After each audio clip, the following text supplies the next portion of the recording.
Okay, we've added the accounts payable module.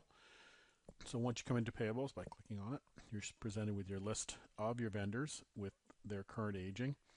And again, of course, you can remove columns you don't want. We've added columns in that people will typically want to have there. But again, you can remove what you don't want. You can sort by anything, of course. So if you want to look at all your oldest, see what sample data looks a little pretty bad here, but there's everything at the top, and of course, being able to set filters by that. So if I add a filter where I want over 120s is not 0, so they're just all my over 120s. So same as all the rest of the modules. You get all the filtering. You of course also got the export. So if you want to export your AP, you click the export button, pick a location for it, and open it, and you have a perfectly laid out Excel spreadsheet with your aged AP as well. So inside of the AP module now, we pick a vendor. Let's choose one here that has various aging. So we go into this one. So we have a couple of invoices outstanding here.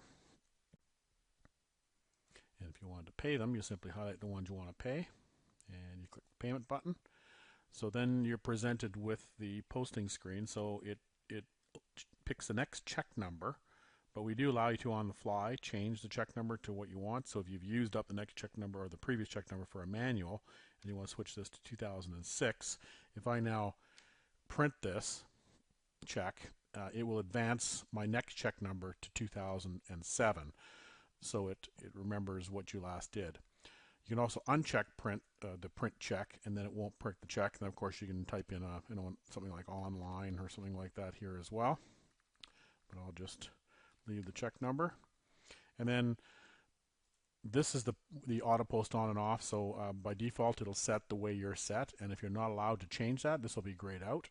But I'll just uncheck the post automatically for a moment. Of course, got a place for the memo, and then I hit post, and here's our journal entry. So we can change that up if we need to and post it, and then it pops up and asks for the check, and then we'll just preview this, and it prints off an AP check.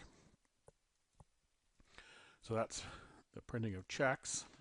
Linking transactions, very similar to our AR module, where you can look at closed, so that's all the closed stuff, and you can expand everything so it's drilling down for the items. And if you need to unlink something, you can highlight several at once and click the unlink, and unlinks the transactions. And if I turn off that, now I see all my open transactions. Linking is just as easy, matter of highlighting the two that you want to link together and click on link. Journal entry you can view as well. Of course, there's a GL entry, and you can, if there's a purchase order involved, you can view the purchase order as well. If you need to look at the vendor itself, you've got the open vendor button, so you can look at the vendor's information. So here we'd have, well, you wouldn't want accounts payable, but you got purchase history, for instance. You got any open purchase orders, purchases information, so everything on that you see when you're in editing the vendor. So we allow you to get at that information without having to open up a different location of the program to get at the vendor itself. And of course, sorting is all here for all the transactions as well. New entries, simply make a new entry and choose what you're going to make as the entry, fill it all out, GL account, whether it's auto post on or off, and then just post the entry as well.